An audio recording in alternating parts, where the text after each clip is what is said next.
Good morning. Today is Wednesday, December 17th. Good morning, everybody.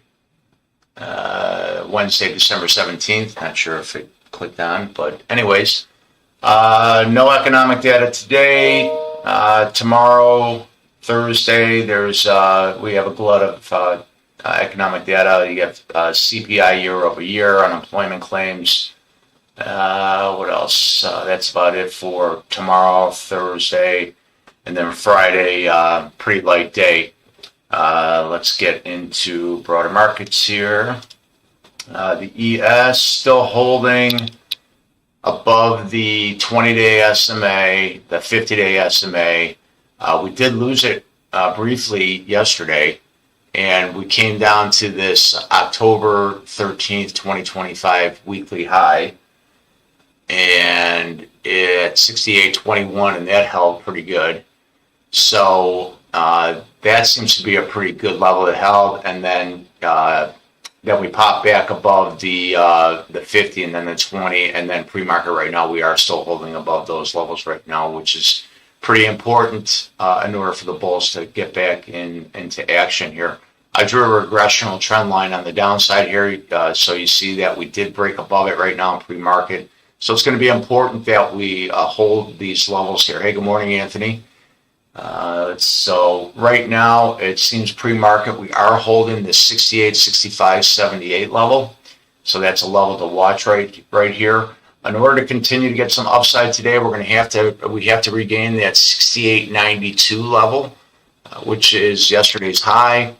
If we can get there, I think, and hold above that, I think we could start moving higher back into the 69.07 FMOC low, and then I think if we regain that, I think we're going to quickly get a short squeeze up here and get up to that 69.30 and a quarter level pretty quickly.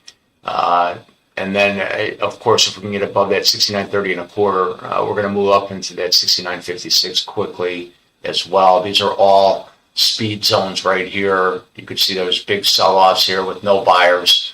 So you want to watch those levels. If you can regain certain levels here, you move up real quickly here, because there was no buy. It was not sell buy. It was just straight downhill. So what happens in those situations is the shorts then say to themselves they're wrong, and then they're going to have to start covering their shorts. So right now, it was good that we had some buyers step up yesterday afternoon, about 12:30. And it seems right now in pre-market, they're stepping higher right now and holding these levels. Important to hold the 20-day and the 50-day SMA, and also yesterday's close right now. So as long as we're above these levels, I don't mind the longs. I think it's a pretty good risk reward. Then, of course, if we lose these levels and we drop back down into this regressional trend line, I think we're then going to probably test these lows again on the downside here. If we do lose yesterday's lows, I think we're going to come back down here to this first fair value gap that I have down here from November 24th at 67.90. That'd be the first level. And then if we lose that level, we come down here to the 100-day SMA, which is 67.44 before I think we would get a little relief on the downside there. So hopefully, within the next couple of days, if we can get some buyers relief here, maybe we can get that Christmas rally that we're all looking for here. So let's look at the NASDAQ. The NASDAQ, same thing on the NASDAQ. I drew a regressional trend line on the downside. We did break above it. However, we are below the 20-day SMA and we're below the 50-day SMA on the NASDAQ. So in order to get confident on the tech and NASDAQ, we have to regain these levels. So the first level to regain, which you can see is rejecting right now in pre-market, is the 20-day SMA sitting right at about 25,509.36. So that's the first level you want to regain. If you can get that, then you're going to shoot into this 50-day SMA. And it's the same thing right here. These are speed zones here. So if you can regain these levels, you're quickly going to get higher. You're quickly going to move higher, because these shorts are going to say that they're wrong, and they're going to quickly have to cover their shorts to get out. So I think that first things first, we have to hold these levels here. 25, so weekly low set back from December 8th, 25,370.87. We want to see this. It actually looks like it's holding right now pre-market. So that's the first step right here. then if we can regain this 20-day and then even the 50-day SMA today and move higher, and then if we can regain this 25,668, I think we're going to quickly move up into this 25,784, and then probably plow through that up into the low from FMOC from December 10th at 25,881, and then above that, we'll probably get a little resistance up here between this 25,947.74 to the 26,034. That's on the upside. On the downside, which right now you don't want to be long until you can you don't want to be confident long until you at least regain the 20-day SMA, and then very confident long if you regain the 50-day SMA. But on the downside here, if you do lose these levels, this weekly low 25,370.87, I think you're going to try to move down to yesterday's close at 25,332. Below that level right there, you'll probably test this 25,285.75. If we lose that level, we're going to move to 25,203 and a quarter. And if we lose that 25,203 and a quarter, I think we're going to probably test the pre-market lows from yesterday down here at 25,073.25. And if we lose that, here's down here is the 100-day SMA sitting at 24,989.86. And I would anticipate you would get a little support if we did get that kind of collapse in the market. But hopefully we're still stepping higher right now. I like the fact that we are on the outside of the higher end of this regressional trend line. So maybe we get some support. Maybe if we get a little sell-off when the market opens, and if we can get some support off of this level, this could be a good resistance line right here, 25,285.75 before we move higher. I'd like to see the market today close above the 50-day SMA. If we do, then maybe the bulls will be back in town for the rest of the year for this Christmas rally. Let's get into Tesla. Before I forget, hit that thumbs up button, like this video, subscribe to the channel, and hit the more button and join the Discord community. Everything is free, people. Just use your finger and click the mouse button. Help build a community. Help me out here. So yesterday, Tesla, new highs. About time. Everything we've been waiting for, talking about for months, and finally came to fruition here. So this regressional trend line that we've had in here since the middle of November. We hit all-time highs yesterday, popped above it, got to 496, which is the high. Everybody's anticipating Tesla to get to 430, probably first or second quarter of next year. You can see right now we are rejecting this trend, this high end of this regressional trend line right now. So, and we also are below the all-time high at 488.54. I don't like the longs until we regain that previous all-time high at this level, that is. So, however, that being said, there's many levels down below that I wouldn't mind taking along. So your first level coming in would be the high from from Monday, which is 481.77. You could contemplate taking along here. This could be considered a break of the high from Monday and a retest. You got to see how the market responds at this level.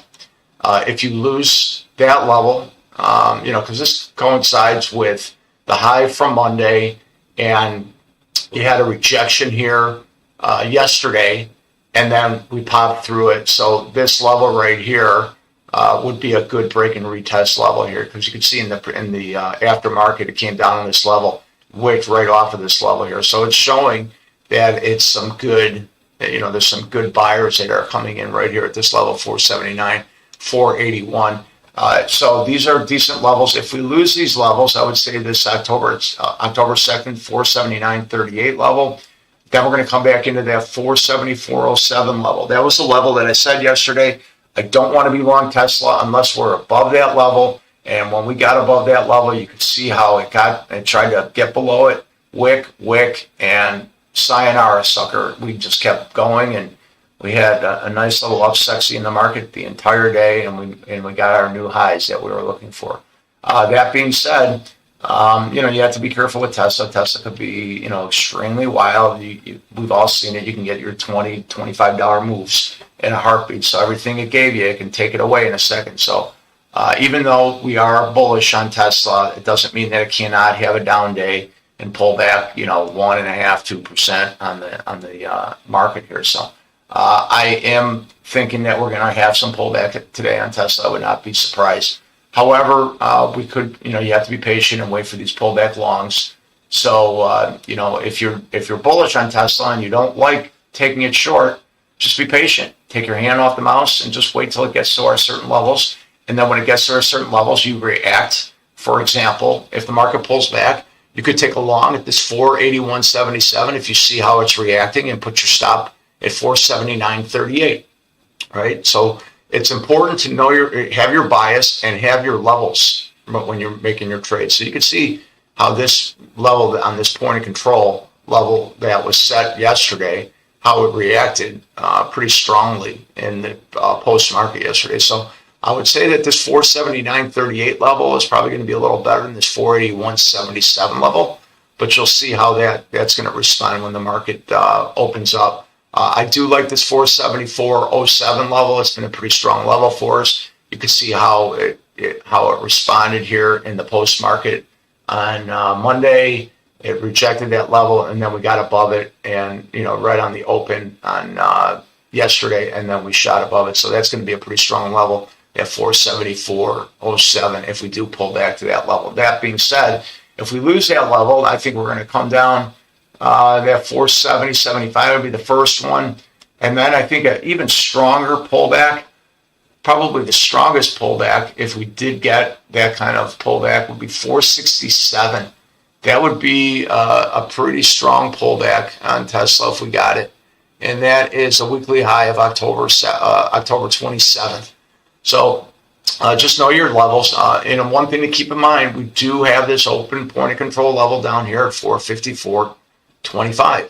You're saying, oh my God, it's 30 points lower. Well, welcome the world of trading Tesla. That can happen. So anyways, that being said, let's get into the 5-minute opening range trade. Again, hit that thumbs up button, subscribe to the channel if you're new.